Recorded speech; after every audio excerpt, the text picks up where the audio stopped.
Olá pessoal, tudo bem? Hoje a gente vai estudar um pouquinho da notação de Einstein, né? Para o pessoal aí que já estuda física, é algo que eles já devem ter visto em algumas equações com índices, né? E como na internet tem pouquíssimo material em português aí sobre como trabalhar a notação de Einstein, eu estou gravando aí para vocês e para dar uma força aí para a galera que está estudando. Quais são os pré-requisitos? Basicamente, o pré-requisito número um é ter um pouco de noção de cálculo vetorial, entender como trabalhar álgebra com vetores. E um pouquinho de álgebra linear também, lembrar o que é um produto interno e uma multiplicação de matrizes. Então, para a gente iniciar aqui nossa análise, vamos supor que a gente tenha dois vetores, um vetor V e um vetor W, ambos pertencem a R3, né? Para facilitar aqui a nossa vida. Esses dois vetores de R3, eles podem ser vetores quaisquer, tá? Então eles têm componentes, né? V1, V2, V3, ou seja, eles são representados por três componentes aí na forma matricial. E a gente pode escrever cada um deles como um somatório. Perceba, preste muita atenção aqui, ó. Como um somatório, tá? Das suas componentes, multiplicado pelos vetores unitários, né? E igual, vou botar J aqui, né? Vou botar outra letra aqui, só para vocês entenderem que esse índice aqui, ele, como ele está somando, já vai ser uma regra que a gente vai ver daqui a pouco, tá? A gente já entende que ele é um índice livre, então você pode trocar ele de nome a hora que você quiser. E aí, pessoal, vamos supor que o V e o W, antes de calcular o produto interno, vamos supor que eu vou dar dois vetores aqui concretos para a gente entender. Vamos supor que o vetor V seja o vetor 1, 2, menos 1. E o vetor W seja o vetor 3, 2, 1. Tá? Então, esses vetores têm essas componentes. Tá? Então, pessoal, os nossos vetores unitários aqui para formar a nossa base em R3, a gente tem os seguintes, tá? Vou colocar aqui base. Você tem conhecimento de álgebra linear, tá? Quem não lembra, pode dar uma revisadinha nos conceitos de álgebra linear. Qual vai ser a nossa base que a gente vai usar em R3? A gente vai usar a seguinte base. O nosso vetor unitário é 1, vai ser o seguinte vetor. Uma unidade no x, 0 no y, 0 no z. Tá? O nosso vetor 2 vai ser o nosso vetor unitário. Uma unidade no y, ou 0 unidades no x, uma no y e 0 no z. E o nosso vetor unitário 3 vai ser o vetor 0 no x, 0 no y e 1 no z. Tá? E aí perceba que a gente pode reescrever esses vetores aqui, ó, da seguinte forma. Que esse somatório aqui, ele representa justamente isso aqui, ó. O nosso vetor V, ele é a nossa componente V1, que é uma unidade, multiplicado pelo E1. Tá? O nosso vetor é 1, unitário. 1 vezes 1, 0, 0, né, que vai dar 1.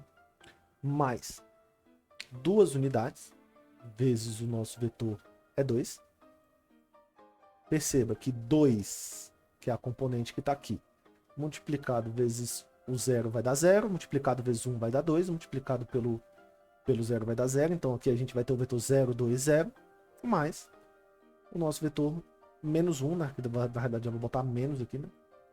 Menos 1, que multiplica o vetor E3. Perceba que aqui a gente tem, se eu somar essas três componentes, eu vou ter a seguinte matriz. Essa matriz aqui. Tá? Se eu somar, eu vou ter essa matriz. E claramente você pode fazer a mesma análise aqui para o nosso vetor W, que vai ser 3 é 1, mais 2 é 2, mais 1 é 3. Basicamente o que ele está te falando é que as componentes da base, eu posso simplesmente pegar os componentes do nosso vetor na base escolhida e representá-lo como a soma das componentes vezes os vetores unitários da base. Tá? Lembrando que a gente pode ter qualquer base ortonormal, isso aqui vai ser satisfeito.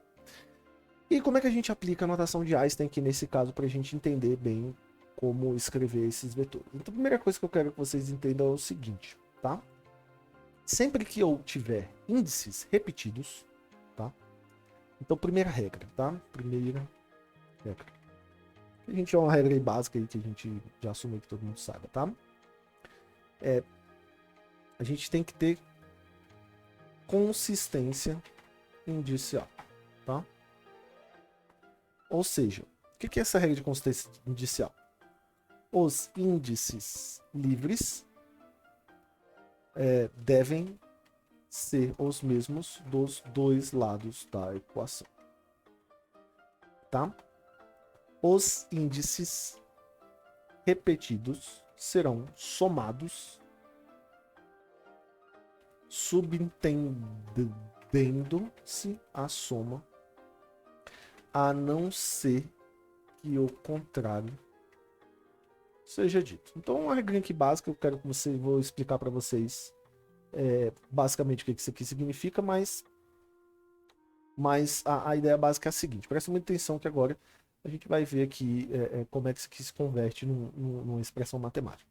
Então vamos supor que eu tenha uma expressão matemática aqui, ó, VI vezes EI, tá? Sempre que eu tiver índices repetidos, esses índices estão repetidos em pares aqui, a gente está subentendendo a soma. Então isso aqui subentende-se que está tendo um somatório aqui em I, tá? Então, em vez de escrever esse somatório de VI EI na notação de Einstein, eu simplesmente escrevo dois números com índices repetidos. Então, repetindo o índice, está subentendendo a soma. Tem dos detalhes de índice covariante, índice contravariante, que aparece um pouco lá já nos livros de mecânica clássica e de relatividade. A gente ainda não vai entrar nisso, tá? Uma aula mais para frente a gente discute qual a diferença de índice covariante para índice contravariante. Eu não vou entrar nisso na aula de hoje. Na aula de hoje a gente só vai discutir as regras básicas dos índices aqui. Beleza? Segunda coisa. Vamos supor que eu tenha uma equação, tá? E aí eu vou colocar uma equação aqui com vários índices, né? Alfa, beta, gama.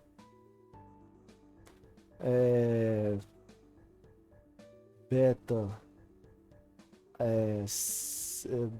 sei lá, beta, sigma. Deixa eu botar outra letra aqui, né?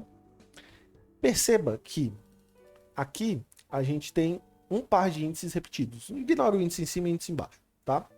O objeto que aparecer do outro lado, ele tem que ter os mesmos índices sozinhos, mas ele pode ter outros índices repetidos. Ele pode ter, por exemplo, aqui do lado de cá, eu preciso de um índice alfa, um sigma e um rho, porque esses índices e um gama, né? Porque é como se esses índices eles não tivessem cancelado.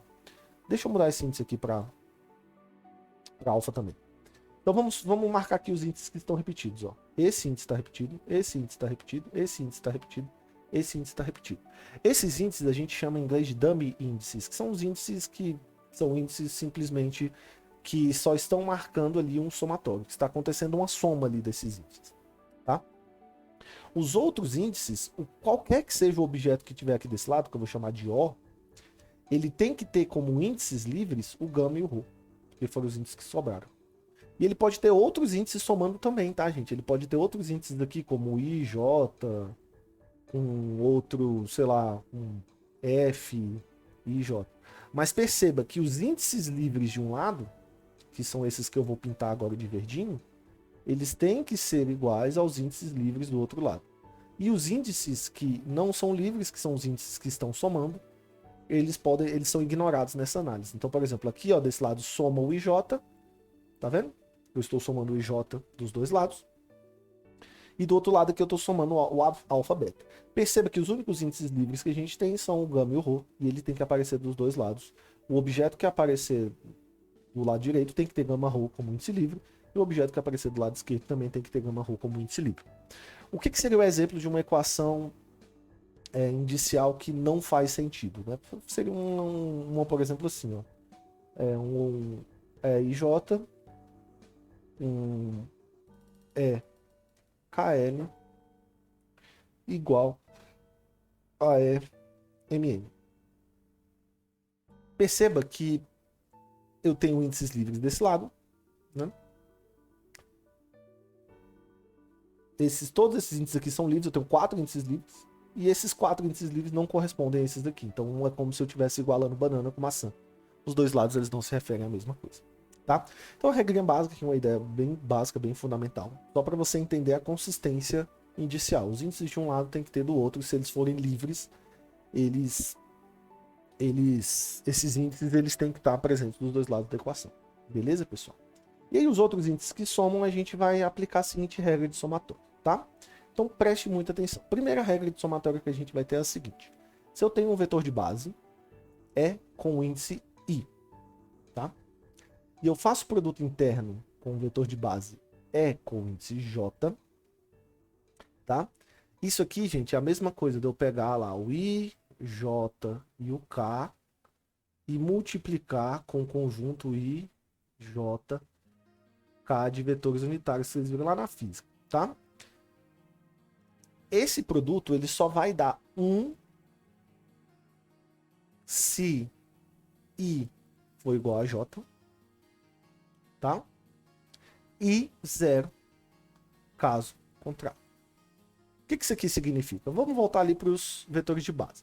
Olha os vetores de base. 1, 0, 1, 0, 1, 0, 0, 0, 1. Se eu multiplicar, fazer o produto interno de 1 com 2, 1 vai multiplicar com 0 vai dar 0, 0 vai multiplicar com 1 vai dar 0, 0 vai multiplicar com 0 vai dar 0. Então o produto interno de 1 com 2 dá o vetor 0. Assim como o produto interno de 1 com 3 também vai dar 0. Só que se eu multiplicar 1 com 1, 1 com 1 vai dar 1 vezes 1, 1, 0 vezes 0, 0, 0 vezes 0, 0. 1 mais 0 mais 0 dá 1.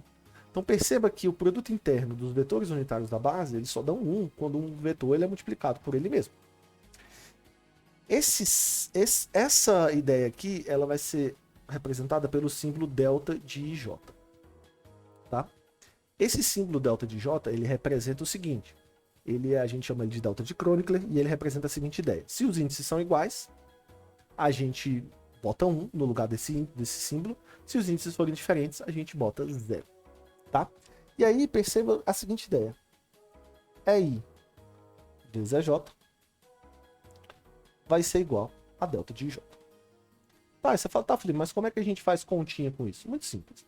Vamos supor que eu estou multiplicando esses dois vetores aqui. Ó, tá? V com W. V e W. Então eu vou multiplicar V e W aqui para a gente visualizar como é que essa regra aqui se aplica. V escalar. Isso aqui vai dar igual a, vamos abrir parênteses, somatório, né? De igual a 1 até 3 de VI é I, vetor unitário, vezes somatório de I igual a 1 até 3 de VJ, ou WJ é J. Lembrando que esses índices estão somando, essa nossa equação ela tem consistência indicial, porque como não tem índices livres em nenhum dos dois lados, porque esses índices eles estão somando, eu tenho um lado que é, vamos dizer assim, escalar está sendo igual ao outro, né? Então, tipo assim, basicamente aqui a gente está tendo a multiplicação distributiva aqui desses objetos, tá? Agora preste muita atenção, como é que a gente vai fazer daqui para frente? Eu não vou escrever mais os somatórios. Os somatórios estarão subentendidos na repetição dos índices, tá? E aí, gente, eu vou escrever assim, ó. Vai ser VI é I multiplicado por produto interno, tá? Esse aqui é o produto interno, ao vezes do produto interno. Vou botar entre parênteses, porque esse aqui é um vetor. VJ ou WJ é J.